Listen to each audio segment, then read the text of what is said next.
Olá! A ideia hoje é falar um pouco sobre a personalidade antissocial, que é uma doença que está no Manual de Diagnóstico e Estatística, que é um documento, um livro oficial das doenças mentais. E a gente começar a entender um pouquinho mais e tirar um pouquinho aquele peso dessa palavra e algumas vezes o uso que a gente faz de uma forma até para classificar algumas pessoas do nosso convívio, que a gente chama de antissocial. Não estou dizendo para você parar de chamar de antissocial, mas entender o que realmente significa, porque normalmente a gente usa essa palavra para uma pessoa que você convida para uma festa e ela não quer ir. Ele é antissocial. É uma pessoa que gosta mais de ficar com ela mesma. No transtorno de personalidade antissocial, você vai ver que é muito diferente. É uma pessoa sem empatia, é uma pessoa que é dada a atos de crueldade. São pessoas que precisam de tratamento psicológico, psiquiátrico, precisa de um acompanhamento mais intenso, mais forte. E muitas vezes não tem, muitas vezes passa desapercebido, muitas vezes a pessoa só considera a família, quem está perto, que é uma questão de caráter, mas pode envolver consequências de caráter, mas é uma questão de saúde mental mesmo, né? Então entender isso faz a gente ficar até um pouco mais atenta e conseguir se preservar ou se tratar quando for o caso. Eu falo se preservar porque é possível que você tenha cruzado com pessoas com essas características na rua, na calçada, pode ser uma pessoa que trabalha do seu lado, pode ser uma pessoa que não fez nada contigo ainda, porque, sei lá, não teve oportunidade. E não dá pra gente identificar, saber de antemão com quem que essa pessoa vai ter algum ato, algum comportamento que vai prejudicar a pessoa, porque normalmente não é pessoal, não é uma questão de falar assim, essa pessoa fez isso comigo, então eu vou lá, vou fazer também alguma coisa contra ela. Não é uma questão de, por exemplo, como é muito comum na neurose, que essa pessoa tem alguma característica que lembra alguém que não foi legal na minha vida, que foi muito ruim, que me maltratou, que fez coisas que realmente me colocaram muito para baixo e que agora eu reajo a essa pessoa com aquela sensação de que está acontecendo tudo de novo, quando nem sempre é assim. Então é um outro quadro e eu queria falar um pouquinho mais. Vamos entender. Sou Marisa de Abreu, psicóloga. Esse canal é para falar de psicologia, de comportamento, mostrar para você quais são os assuntos com os quais você pode contar com o psicólogo. Eu mesma não atendo, mas apresento minha equipe, é uma turma grande. O link para o site onde está todo mundo está aqui na descrição ou pelo WhatsApp, bem mais prático de você pegar as informações formais. É o horário, valor, local de atendimento, online e presencial, região da Avenida Paulista para quem está em São Paulo, ou online para qualquer lugar, até para São Paulo. Então vamos entender, essa personalidade, esse transtorno antissocial é caracterizado porque a gente chama de um padrão persistente, ou seja, a pessoa é assim, ela continua sendo assim, é o estilo dela de ser, que inclui falta de consideração pelo direito das outras pessoas. Ela não reconhece que as outras pessoas tem o direito dela, tem o direito do espaço, tem o direito da propriedade, tem o direito de se resguardar, enfim. E também uma característica de comportamentos amorais. Ela não tem esse filtro, ela não tem essa coisa de isso não é legal, isso não é bom, isso não é moral, isso não faz bem para mim como pessoa. Porque você não só deixa de fazer coisas porque não é legal para o outro, porque vai prejudicar o outro, como também você filtra o que você vai fazer, o que você deixa de fazer, pela sua moralidade, pelo que você acredita que é bom e pelo que deve ser.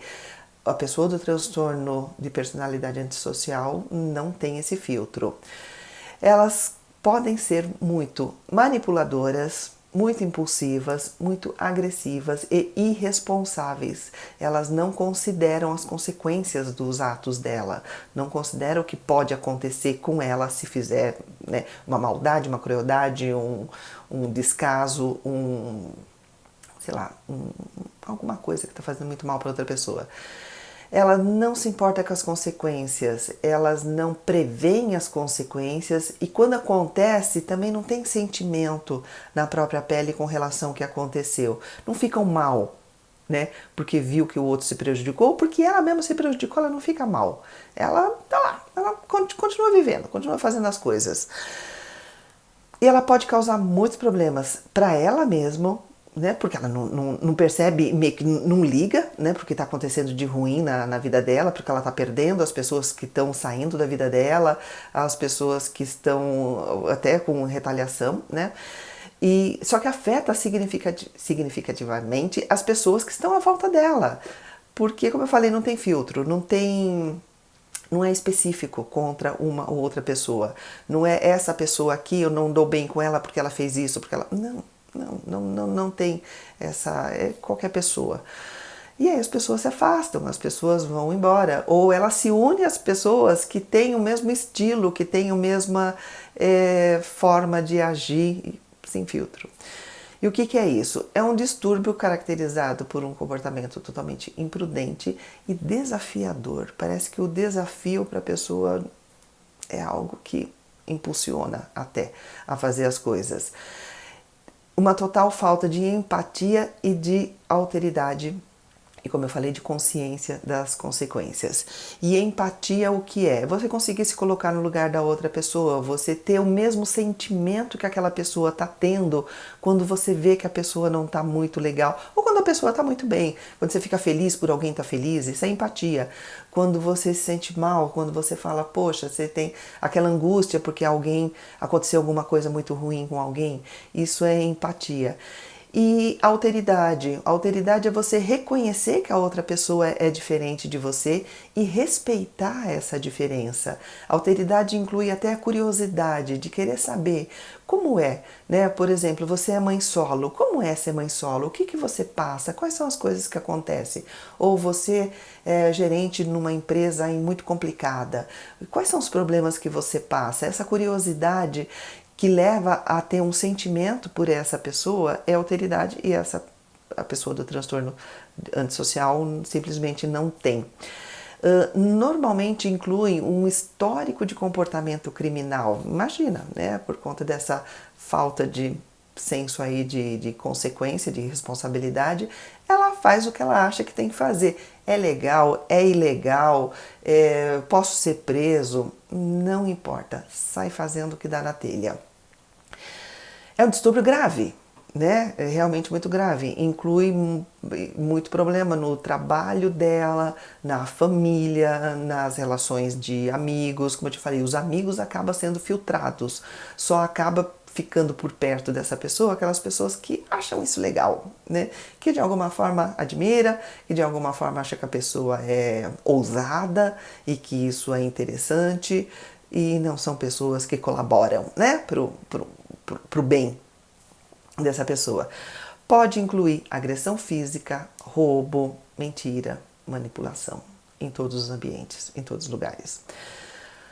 Elas podem ser bastante egocêntricas, ou seja, importa o que é delas, o que é para elas, o que ela acha que vai ser legal, que ela vai ter vantagem e acabou, o resto do mundo não importa mais nada.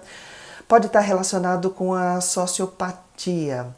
A sociopatia é quando são as questões ambientais que têm um peso muito maior, ou seja, o que aconteceu na vida dela, que tipo de família que ela teve, as agressões que ela recebeu e que tornou ela uma pessoa insensível, ou ela teve que se tornar insensível para sobreviver às situações que aconteceram. Mas pode ter causas orgânicas também, vou chegar lá. E mesmo ela sendo punida, mesmo ela vendo consequências, mesmo ela perdendo pessoas, mesmo ela até perdendo oportunidades, perdendo emprego, o comportamento dela não muda. Ela não fala, agora minha batata assou, agora vou ter que mudar. Não, o comportamento não muda, continua. Os sintomas está diretamente relacionado a comportamento desonesto, né? Assim, vai te prejudicar, não importa, né? O que ele quer é ter a vantagem dele, não tem remorso nenhum pelo que acontece, tem muito problema em seguir regra social. Olha, aqui funciona desse jeito, tem horário para entrar. Não importa que tem horário para entrar, eu quero entrar no horário que eu chegar. Aqui tem que você, por exemplo, banco, agora está muito mudado, né? Mas eu acho que ainda tem. Você tem que colocar as coisas de metal na caixinha ali para você entrar. Não, para mim não. Eu vou passar sem colocar nada na caixinha e vai brigar e vai dar um jeito de passar sem que ninguém percebam. A regra não é para ele. Regra de trânsito, regra no trabalho, regra de todo tipo. Chegar na casa do amigo sem avisar, parece uma coisa tão simples, né? Mas é uma regra social. De você dar um alô, tô indo aí, não importa, chego a hora que eu quiser. E os sintomas ele pode variar sim, de leve a mais grave. E no mais grave é que as pessoas se submetem a essas situações de mais risco e que pode chegar ao crime e que configura crime. Então você pode ver onde a gente pode encontrar muitas dessas pessoas. Os principais sintomas: comportamento impulsivo, imprudente, violação do direito das outras pessoas, não importa o que é de seu direito, o que não é. Mente descaradamente, fala o que quer, não importa se é verdade, se não é verdade, conseguindo o que ele quer é o que importa. Rouba também, não importa, é seu, eu quero, peguei para mim e tudo bem. Falta de consideração pelas outras pessoas, agressão física, verbal, né, frequente, acontece muito. Fuga de responsabilidade dos atos e comportamento sexual promíscuo e abusivo.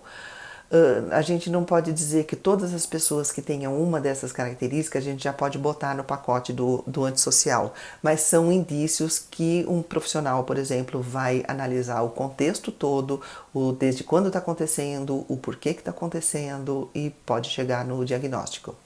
Quais são as causas, né, do transtorno de personalidade antissocial? Não tem uma causa única, né? A pesquisa sugere que provavelmente tem aí uma combinação de fatores que pode ser a história familiar, problemas de comportamento dentro de casa, principalmente famílias que abusam de substâncias e famílias que são agressivas, famílias que são violentas. Né? Negligência, pessoa que não foi cuidada na infância ou que foi abusada na infância, que passou por abuso sexual ou físico na sua infância. Problema neurológico pode causar também lesões, e por isso que é importante passar por um médico para ele avaliar essa questão física, se tem alguma lesão cerebral, se aconteceu alguma coisa em algum momento que causou isso. Desorganização psicológica recorrente, ou seja, não tem um funcionamento linear do pensamento.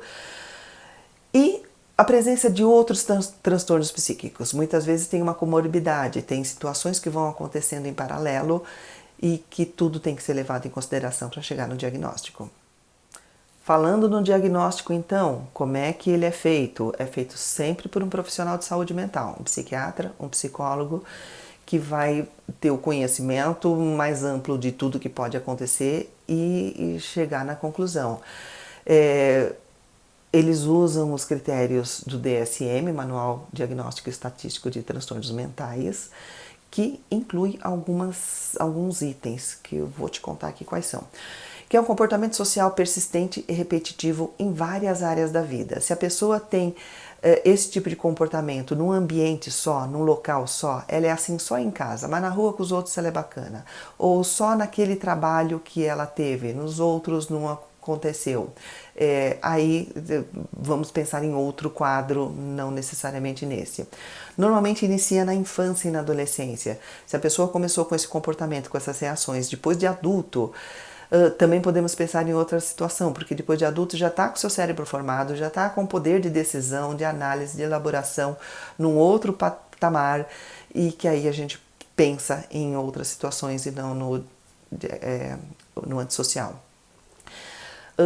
Também pode ter problema relacionado com abuso de substância, abuso de álcool e substância psicoativa, drogas de forma geral.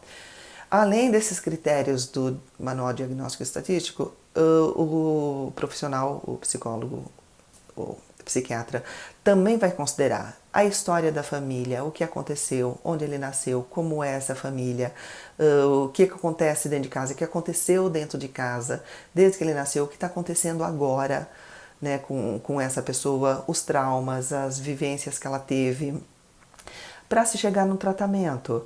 E aí o tratamento ele envolve, começando na identificação, né, do que é. E considerando também o que mais acontece em paralelo. A pessoa é depressiva, a pessoa tem outros transtornos de ansiedade, a pessoa abusa de drogas, de álcool, para entender tudo que está complementando, formatando ou dando alguma ideia de que pode ser algum outro quadro. O objetivo da pessoa é ajudar ela no comportamento dela, a entender o que está acontecendo, no que pode ser melhor, melhorar as relações interpessoais, melhorar a vida dela como um todo. E dar condições para ela de ter um pouquinho mais de consciência, e que é um tratamento que pode ser difícil, que pode ser doloroso, justamente por causa disso. A falta de consciência leva a um não sofrimento, a a fuga da responsabilidade leva a essa situação de vida mais leve, apesar de muito complicada, apesar de estar fazendo muito mal para ela mesma e para os outros. Na hora que você começa a ajudar essa pessoa a ter consciência dela mesma, do que está acontecendo com a vida dela, claro que vai ter um primeiro momento de um baque, de falar, poxa vida, né, não tá legal, e isso causa uma dor, mas esse passo é importante para chegar nos segundos passos, momentos. Algumas vezes consegue se melhorar bastante a qualidade de vida da pessoa.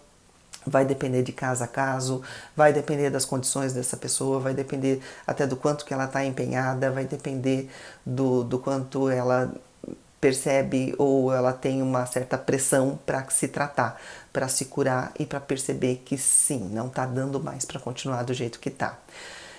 Se você percebe que o que eu te falei te ajudou a esclarecer alguma coisa, te ajudou a pensar em alguma coisa em você mesmo ou em alguém que você conhece, então vamos pensar num tratamento, vamos pensar numa ajuda para sair dessa, para conseguir ter uma vida mais bacana, mais harmoniosa. Obrigada por me assistir.